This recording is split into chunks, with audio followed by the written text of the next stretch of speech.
घर सिर्फ ईंट पत्थर का ढांचा नहीं होता, ये भगवान की दी हुई शरण है, जहाँ माता पिता की इज्जत रहती है, बच्चों की मासूमियत रहती है और परिवार की हर खुशी दुख की कहानी तभी रहती है। लेकिन आजकल क्या हो गया है, लोग घर को बस स्टैंड बना देते हैं, पड़ोसी आते हैं, बैठे रहते हैं, झांकते हैं, सुनते हैं और जाते वक्त मुस्कुराते हुए सारी बातें साथ ले जाते हैं।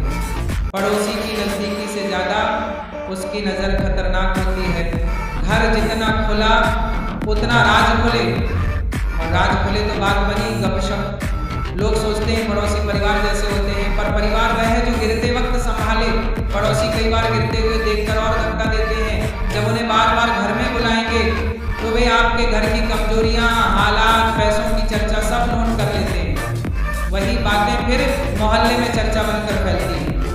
याद रखना, जो व्यक्ति रोज आपके घर आए वह कभी न कभी आपकी शांति जरूर ले जाएगा। इसलिए घर को खुला दरवाजा मत बनाओ, मर्यादा रखो, दूरी रखो और सिर्फ उन्हीं लोगों को घर में बुलाओ जिनका दिल साफ और नीयत अच्छी हो। बेटा, एक बात हमेशा सीने में उतार कर रखना, घर वो जगह है जिसे हम सिर्फ रहने की जगह नहीं कहते, बल्कि उसे अपनी आत्मा, अपनी शांति और अपनी मर्यादा का आसरा मानते हैं।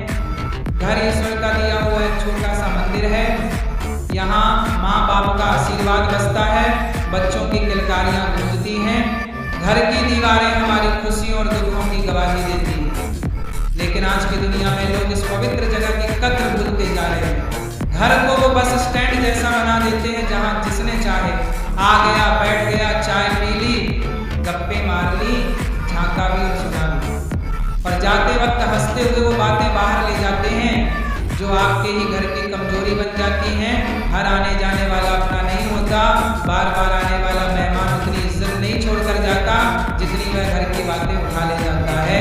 कुछ लोग सोचते हैं अरे पड़ोसी तो परिवार जैसे हैं, लेकिन अब बेटा, परिवार वह है जो तुम्हें गिरते देखकर थाम ले, न कि गिरते देखकर वो नीचे ढकेल दे। आजकल कई ऐसे पड़ोसी होते हैं जो तुम्हारे घर में जितनी बार आते हैं उतनी बार तुम्हारे घर का नक्शा, रिश्ते, आर्थिक हालत, झगड़े, कमियां सब दिमाग में उतार कर ले जाते हैं और वही बातें दूसरी जगहों पर मसाला लगाकर सुनाई जाती हैं। यही कारण है कि लोग कहते हैं घर ज्यादा खुला हो तो राज भी खुल जाता है। इंसान की फितरत होती है दूसरों की जिंदगी में ताक झांक करना, तुलना करना, जलन महसूस करना। जब कोई ज्यादा आपके घर आता है तो उसके कान बस यही खोजते रहते हैं, घर में किसका किससे झगड़ा हुआ, कौन किससे बात नहीं करता, कौन बच्चा कमजोर है, घर में कितने गहने हैं, पैसों की क्या हालत है। और फिर वही बातें मैं तो बता रहा हूँ, अपनी आंखों से देखा है, कहकर पूरे मोहल्ले में चर्चा बनने लगती है।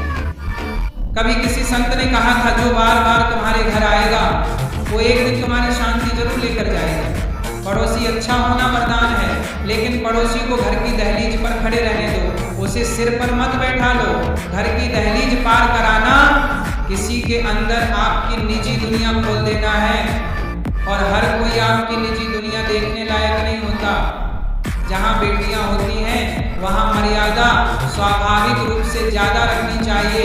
जितने मुंह उतनी बातें, जितनी नजरें उतनी टिप्पणी। आजकल मदद के नाम पर आने वाले बहुत से लोग वास्तव में निरीक्षण करते हैं, जो बिना पूछे घर में घुस आए, या तो आपकी मर्यादा कम है या उसकी नीयत साफ नहीं है। घर को सीमा दो, मर्यादा दो, जो दिल के साफ हों, जिनका मकसद सच्चा हो, जिनके आने से शांति मिले, उन्हें अंदर बुलाओ। बाकियों के लिए बाहर की कुर्सी ही काफी है। सुसंस्कारी ऐसा ही करते आए हैं। याद रखो, अतिथि देवो भव तब तक है जब तक अतिथि आदत न बन जाए। जब कोई रोज आने लगे तो इज्जत कम और दिक्कतें ज्यादा होती हैं। रिश्ते तभी पवित्र रहते हैं जब उनमें दूरी और सम्मान दोनों बने रहें। हमारे बुजुर्ग कहते थे, बार बार मिलने से मिठास खत्म हो जाती है। तो घर में प्रेम रखो, पर घर की सीमा भी रखो। सिर्फ शरीर ही नहीं, मन भी घायल होता है, उसके लिए भी मरहम चाहिए। घर में रोज प्रभु का नाम लेकर बैठो, प्रार्थना से वातावरण पवित्र होता है। धीरे धीरे भीतर की सारी आग ठंडी होने लगती है। अपने बच्चे के नाम से रोज दीपक जलाओ, बोलो, हे प्रभु मेरे बच्चे को विवेक दो, उसे सही रास्ता दिखाओ। ये शब्द हवा में नहीं होते, ये ब्रह्मांड में गूंजते हैं और आत्मा तक पहुंचते हैं। बच्चे बुरे नहीं होते, बस कभी कभी रास्ता भूल जाते हैं। माँ बाप का प्यार वह रक्षा है जो उन्हें फिर से सही रास्ते पर लाता है। हर रात का अंधेरा कभी भी सूरज को रोक नहीं सकता। बोलिए जय श्री कृष्णा, राधे राधे।